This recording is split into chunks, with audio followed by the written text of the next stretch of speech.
Hello friends, welcome to my YouTube channel घटनाचक्र पूर्वालोकन भारतीय इतिहास की वीडियो सीरीज़ में। आज की इस वीडियो में ईस्ट इंडिया कंपनी और बंगाल के नवाब संबंधी जो क्वेश्चंस पूछे गए हैं उसके बारे में बात करेंगे। तो पहला क्वेश्चन है, निम्नलिखित में से कौन एक मुगल सम्राट द्वारा नियुक्त बंगाल का अंतिम गवर्नर था? तो कौन था? मुर्शिद कुली खान। और किस मुगल सम्राट ने इसको नियुक्त किया था?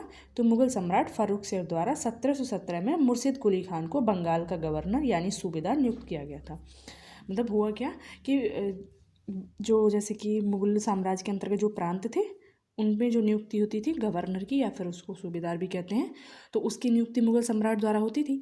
तो बंगाल का अंतिम गवर्नर यानी मुर्शिद कुली खान की स्वतंत्र नियुक्ति होती है मुगल सम्राट के द्वारा। यानी उसके बाद वहाँ पे जो भी बंगाल के शासन का सर्वोच्च अधिकारी है जिसको बोला गया नवाब, तो जो भी नवाब वहाँ पे बनते हैं उनको फिर मुगल सम्राट सिर्फ और सिर्फ क्या देता है, एक तरीके से मान्यता देता है, उनकी स्वतंत्र नियुक्ति नहीं करता, जैसा कि मुर्शिद कुली खान और उससे पहले की जाती थी। ठीक है। तो मुर्शिद कुली खान की मृत्यु के पश्चात उसका दामाद शुजाउद्दीन बंगाल का सूबेदार बना। तो ये हमें याद रखना है कि मुर्शिद कुली खान के बाद में कौन बनता है? फिर शुजाउद्दीन बनता है, जो कि उसका दामाद था, जिसे तत्कालीन मुगल सम्राट मोहम्मद शाह रंगीला द्वारा मान्यता प्रदान की गई। अतः मुगल सम्राट द्वारा नियुक्त बंगाल का अंतिम गवर्नर मुर्शिद कुली खान था।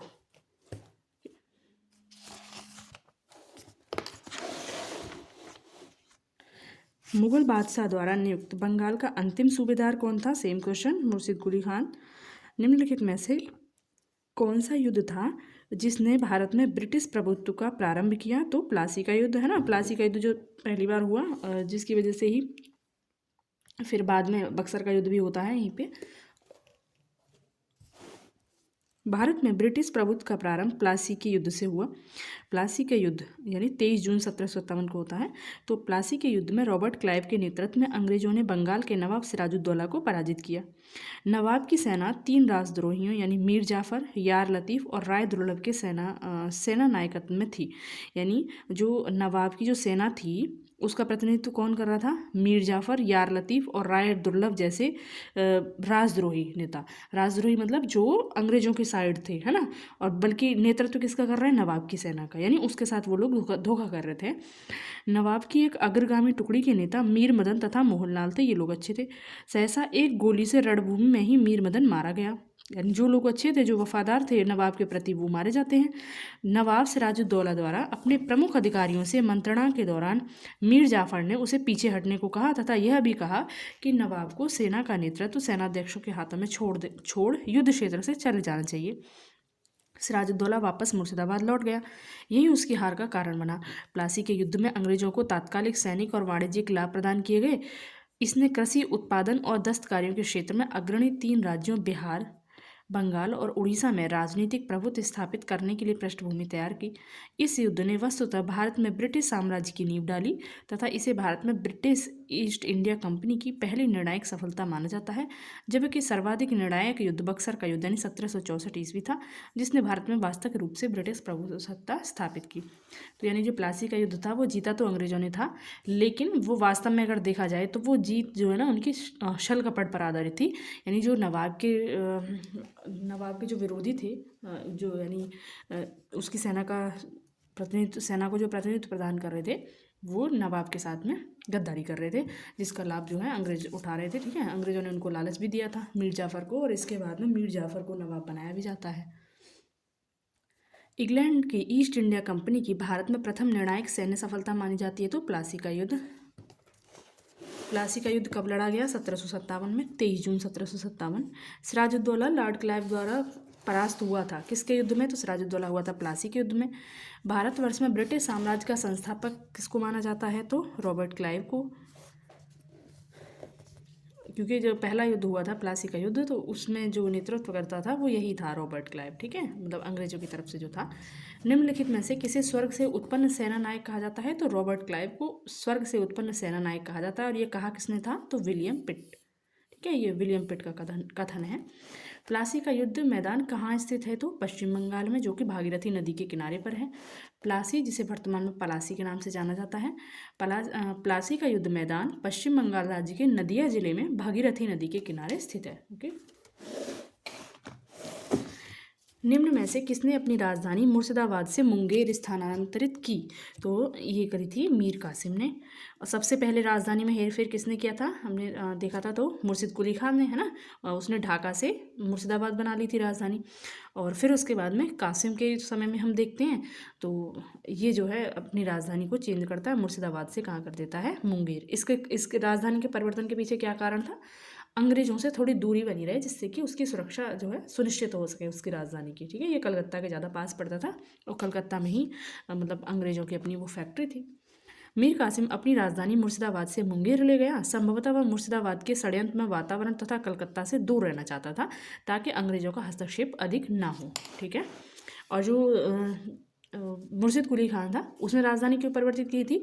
एक तरीके से अपने आप को स्वतंत्र दिखाने के लिए, मुगल सत्ता से स्वतंत्र दिखाने के लिए उसने राजधानी अपनी ढाका से मुर्शिदाबाद की थी। क्योंकि मुगल साम्राज्य के अंतर्गत जब ये गवर्नर बना था तो उस समय तक बंगाल की राजधानी ढाका थी। ठीक है, सबसे अधिक निर्णायक युद्ध जिसने अंग्रेजों के भारत में प्रभुत्व को संस्थापित किया तो बक्सर का युद्ध। इसमें पूछा सबसे अधिक निर्णायक युद्ध, यानी इन दोनों में से अगर हमें चुनना होगा तो हम बक्सर का युद्ध करेंगे। क्योंकि जीते तो दोनों ही अंग्रेजों ने थे, लेकिन जो बक्सर का युद्ध है ये अंग्रेजों ने अपने दम पर जीता था, है ना।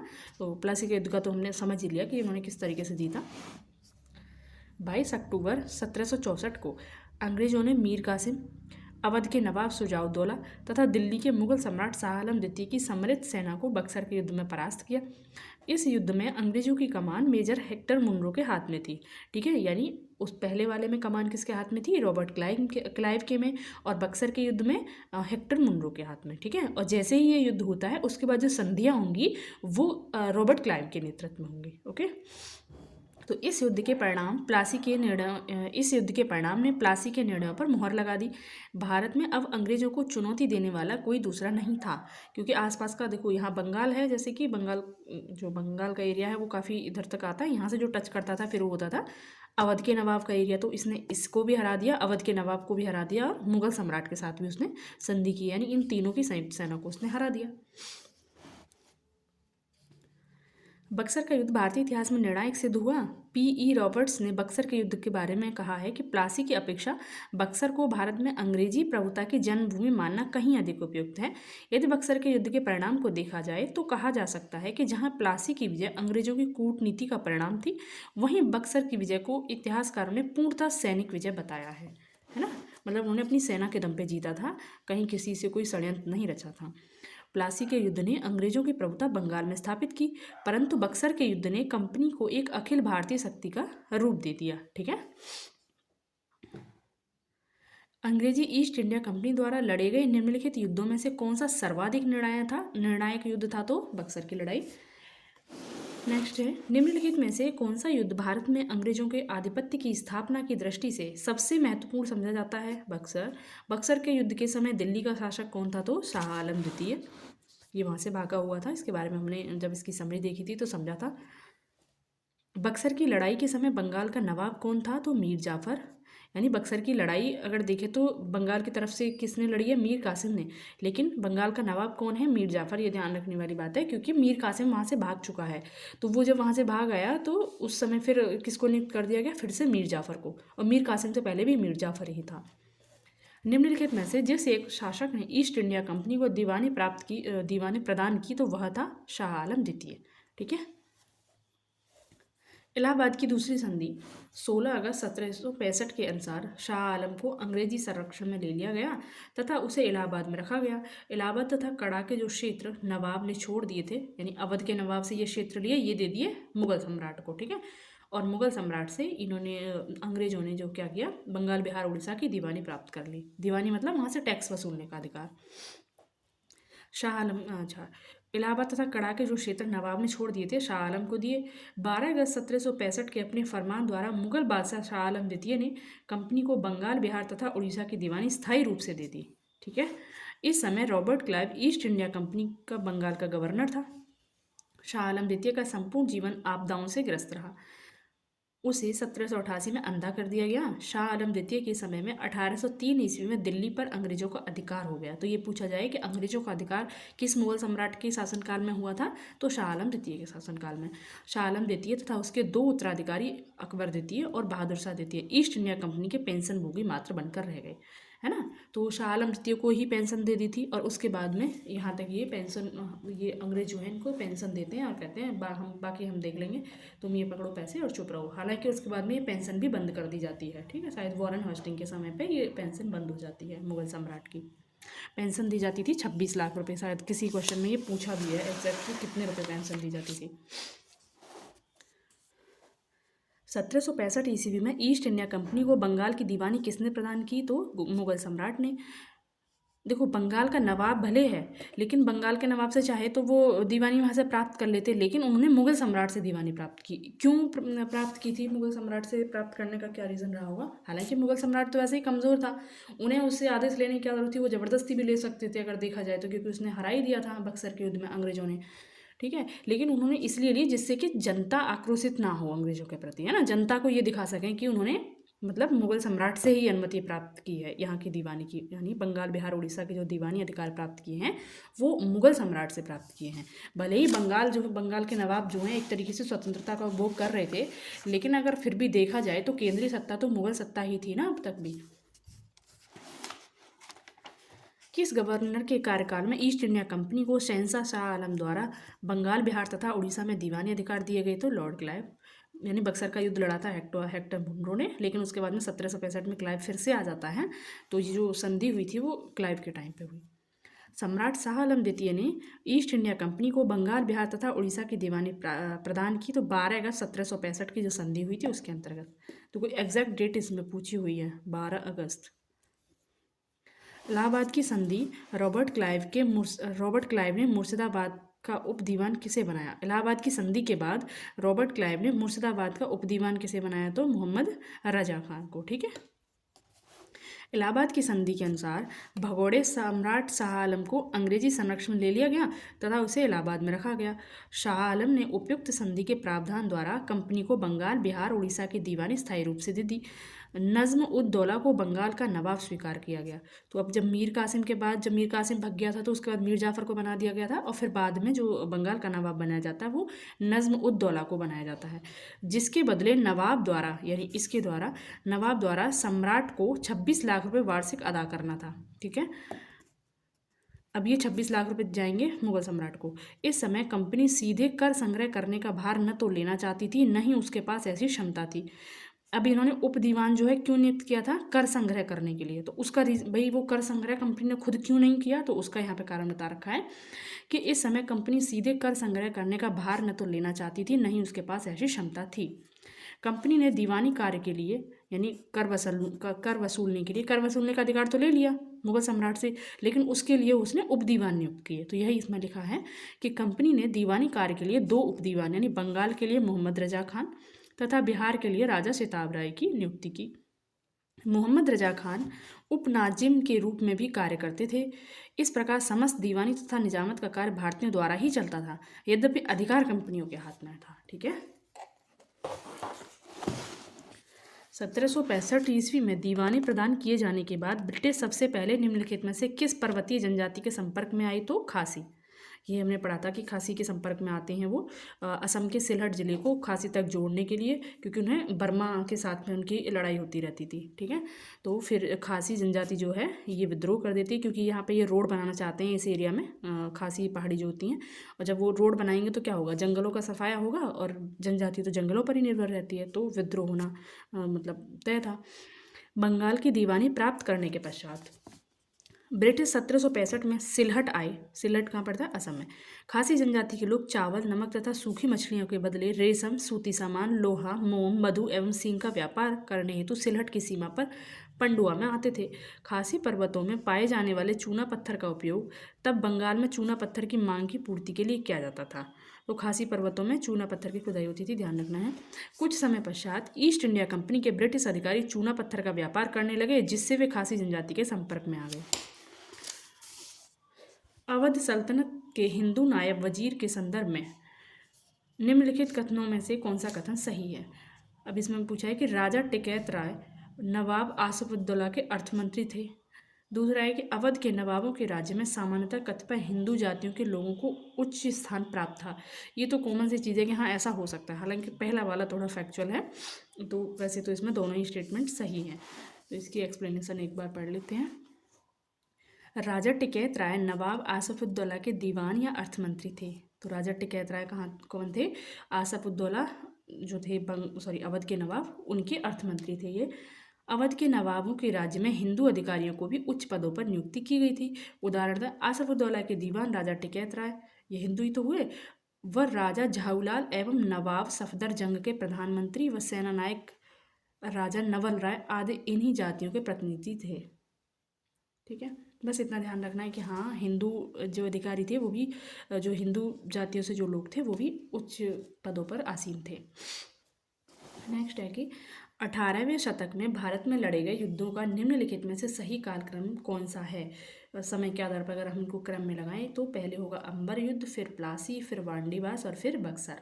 ये बक्सर पता है हमें अच्छे से 1764, वांडीवास 60 में होता है, प्लासी 1757 में होता है और अंबर 1749 में होता है। अब ये किस किस के साथ हुआ तो ये एक बार यहाँ पे देख लेते हैं। अंबर युद्ध यानी अगस्त 1749 में मुजफ्फरजंग, चंदा साहब तथा फ्रांसीसियों की संयुक्त सेनाओं ने वेल्लूर के समीप अंबर, या इसको अंबूर भी कहते हैं, अंबर नामक स्थान पर कर्नाटक के नवाब अनवरुद्दीन को पराजित किया और उसकी हत्या कर दी। देखो ये ना साउथ की बात चल रही है यहाँ पे, जो अंबर का युद्ध होता है ये साउथ में कर्नाटक और ये जो है मैसूर, इनमें आपस में लड़ाई होती रहती थी यहाँ के जो राजा थे। अब इन राजाओं में जब आपस में लड़ाई होती थी तो इसका फ़ायदा उठाया फ्रांसीसियों ने और अंग्रेज़ों ने। तो एक राजा का साथ फ्रांसीसी दे रहे हैं, एक राजा का साथ अंग्रेज दे रहे हैं, इस तरीके से वो मतलब उसके पीछे हैं लेकिन आपस में लड़ रहे हैं ये राजा लोग। ठीक है, मतलब ये कहानी है इसकी। अगर अंबर युद्ध की देखें तो मुजफ्फरजंग, चंदा साहब तथा फ्रांसीसियों की संयुक्त सेना, यानी फ्रांसीसी किसकी तरफ है? मुजफ्फरजंग, चंदा साहब की तरफ। तो फ्रांसीसियों की संयुक्त सेनाओं ने वेल्लूर के समीप अंबर नामक स्थान पर कर्नाटक के नवाब, अब जो ये अंग्रेज हैं वो कर्नाटक के नवाब के साइड हैं, ये मैसूर के साइड हैं, तो कर्नाटक के नवाब अनवरुद्दीन को पराजित किया और उसकी हत्या की। मुजफ्फरजंग दक्कन का सूबेदार बन गया। इस उपलक्ष्य में उसने अपने हितकारी डुप्ले को कृष्णा नदी के दक्षिणी भाग के मुगल प्रदेशों का गवर्नर नियुक्त किया। ठीक है, डुप्ले वही फ्रांसीसी गवर्नर, तो डुप्ले को कृष्णा नदी के दक्षिणी भाग के मुगल प्रदेशों का गवर्नर नियुक्त किया तथा उत्तरी सरकार यानी आंध्र प्रदेश, तो उत्तरी सरकार के कुछ जिले भी फ्रांसीसियों को दे दिए गए। इसके अतिरिक्त मुजफ्फरजंग की प्रार्थना पर एक फ्रेंच सेना की टुकड़ी बुस्सी के नेतृत्व में हैदराबाद में तैनात कर दी गई। ठीक है, यानी जो कर्नाटक का नवाब है और जिसका सहयोग कौन कर रहे थे? अंग्रेज, वो जो है इसमें हारते हैं अंबर युद्ध में। प्लासी युद्ध की बात होती है 1757, अंग्रेज तथा बंगाल के नवाब सिराजुद्दौला के मध्य हुआ। ये तो हमने काफ़ी अच्छे से पढ़ लिया है। युद्ध के परिणाम स्वरूप अंग्रेजों का पूरे बंगाल पर नियंत्रण हो गया। क्लाइव ने मीर जाफ़र को बंगाल का नवाब बनाया। नवाब बनने के बाद मीर जाफ़र ने अंग्रेजों को उनकी सेवाओं के लिए 24 परगनों की जमींदारी से पुरस्कृत किया। तो 24 परगना की जमींदारी जो थी वो किसने दी थी? तो वो मीर जाफ़र ने दी थी। 24 परगना मतलब ये एक डिस्ट्रिक्ट है कहाँ पे? बंगाल में ही। ठीक है, 24 परगना मतलब परगना होते हैं तो ऐसे करके 24 परगना होते होंगे, उनको 24 परगना बोल दिया गया। तो 24 परगनों की जमींदारी दी गई मीर जाफ़र द्वारा अंग्रेजों को, और बंगाल, बिहार, उड़ीसा की दीवानी दी गई थी मुगल सम्राट द्वारा, है ना, शाह आलम द्वितीय द्वारा, ये याद रखना है। 24 परगना की जमींदारी से पुरस्कृत किया और क्लाइव को 2,34,000 पाउंड की निजी भेंट दी। अब आता है वांडीवास का युद्ध। तो वांडीवास का युद्ध कब होता है? 1760 में, और ये होता है अंग्रेजों और फ्रांसीसियों के मध्य। ठीक है, देखा जाए तो अप्रत्यक्ष रूप से ये भी अंग्रेजों और फ्रांसीसियों के मध्य हो रहा है, लेकिन यहाँ प्रत्यक्ष रूप से होता है अंग्रेजों और फ्रांसीसियों के मध्य। यहाँ पे अंग्रेज जीतते हैं। तो अंग्रेज तथा फ्रांसीसियों के मध्य हुआ। युद्ध में फ्रांसीसी पराजित हुए। अंग्रेजी सेना का नेतृत्व सर आयर कूट ने, जबकि फ्रांसीसी सेना का नेतृत्व काउंट डी लाली ने किया था। तो वांडीवास में कौन नेतृत्व करता, किस साइड था? तो ये हमें याद रखना है। अंग्रेजी सेना का नेतृत्व था आयर कूट के पास और फ्रांसीसी सेना का था काउंट डी लाली के पास। ठीक है, इसमें जब अंग्रेजों की जो जीत हो जाती है ना, ये भी एक रीज़न रहता है बक्सर के युद्ध में अंग्रेजों के जीतने का, क्योंकि इससे भी इनको काफ़ी सीख मिलती है और इनका मनोबल तो बढ़ ही गया था। बक्सर युद्ध होता है 1764 में। तो मीर कासिम, अवध के नवाब शुजाउद्दौला एवं मुगल सम्राट शाह आलम द्वितीय की संयुक्त सेना तथा अंग्रेजों के मध्य युद्ध में अंग्रेज विजयी रहे। इस युद्ध में अंग्रेजी सेना का नेतृत्व हेक्टर मुंडू ने किया था। बक्सर के युद्ध ने प्लासी के निर्णय पर मुहर लगा दी। उस फ्रांसीसी सेनापति का नाम बताइए जो 1760 के वार्निवास युद्ध में पराजित हुआ। अभी हमने इसमें पढ़ाई तो काउंट डी लाली। और अंग्रेजों का नेतृत्व कौन कर रहा था? आयरकूट। वार्निवास के युद्ध 1760 में किसने किसको हराया? तो ब्रिटिश ने फ्रांसीसी को। कहा है ब्रिटिश ने फ्रेंच को। ठीक है। 1760 का प्रसिद्ध वांडीवास का युद्ध अंग्रेज द्वारा किसके खिलाफ लड़ा गया? फ्रांसीसी के। अब इसमें सही सुमेलित करना है। तो बक्सर का युद्ध मीर जाफर के विरुद्ध क्लाइव, नहीं तो ये मीर कासिम के साथ था। वांडीवास का फ्रांसीसी विरुद्ध ईस्ट इंडिया कंपनी, अभी हमने देखा ये सही है ना। और ये चिलिया वाला युद्ध और खुर्दा युद्ध, ये दोनों अभी हम यहाँ पर पढ़ लेते हैं। तो चिलियावाला का युद्ध 13 जनवरी 1849 को लड़ा गया। पहले तो इसका हमें समय पता होना चाहिए। तो ये 1849 में लड़ा जाता है। इस युद्ध में अंग्रेजी सेना का नेतृत्व लॉर्ड गफ ने किया तथा सिख सेना शेर सिंह के नेतृत्व में लड़ी। तो ये कहाँ, मतलब सिख सेना और अंग्रेजों के मध्य लड़ा गया था। सिख सेना का नेतृत्व करता थे शेर सिंह। यह युद्ध अनिर्णित था, यानी इसमें ना कोई हारा ना जीता। इस युद्ध के समय भारत का गवर्नर जनरल लॉर्ड डलहौजी था। खुर्दा का युद्ध 1795 में निजाम के विरुद्ध, निजाम यानी हैदराबाद के निजाम, जैसे बंगाल के नवाब हैदराबाद के निजाम। तो खुर्दा का युद्ध 1795 में निजाम के विरुद्ध मराठों द्वारा लड़ा गया, जिसमें निजाम की हार हुई। ठीक है। खुर्दा का युद्ध ये ना काफ़ी बार पूछ लिया जाता है, तो ये इंपॉर्टेंट है। निम्न में से किसने भारत में अंग्रेजों का सर्वाधिक विरोध किया? तो मराठाओं ने। भारत में अंग्रेजों का सर्वाधिक विरोध मराठाओं द्वारा किया गया। 3 आंग्ल मराठा युद्धों के बाद ही मराठा शक्ति को दबाया जा सका। यानी अंग्रेजों और मराठा के बीच में 3 बार युद्ध हुआ था, उसके बाद मराठा फाइनली हारे थे। मुगल साम्राज्य के खंडहरों पर मराठों ने अपने साम्राज्य की आधारशिला रखी। उन्हीं परिस्थितियों में अंग्रेजों ने भी लाभ उठाया। प्रथम आंग्ल मराठा युद्ध में अंग्रेजों को मुंह की खानी पड़ी, यानी अंग्रेज हार गए थे और सालाबाई की संधि हुई थी। तो सालाबाई की संधि से प्रथम युद्ध बंद हुआ। वेलेजली ने 1802 में अपने सहायक संधि के जाल में पेशवा को बांध लिया। 1818 में लॉर्ड हेस्टिंग ने मराठों की रही सही शक्ति को समाप्त कर दिया और ब्रिटिश सर्वोच्चता की स्थापना की। यानी 1802 में रहा लॉर्ड वेलेजली, जब दूसरा मराठा और अंग्रेजों का युद्ध होता है, और तीसरे में रहता है 1818 में लॉर्ड हेस्टिंग। ठीक है। तो तीसरे अंग्रेज मराठा युद्ध में कौन था? Lord Hasting. इन मतलब यहाँ पे जाके जो भी थोड़ी बहुत शक्ति बची थी वो भी हार गए, हालांकि इसमें भी हारे थे। ठीक है। अब ना ये, हाँ, इसके बाद क्षेत्रीय राज पंजाब और मैसूर के बारे में बात करेंगे। तो इस वीडियो में इतना ही। Thank you. मिलते हैं नेक्स्ट वीडियो में।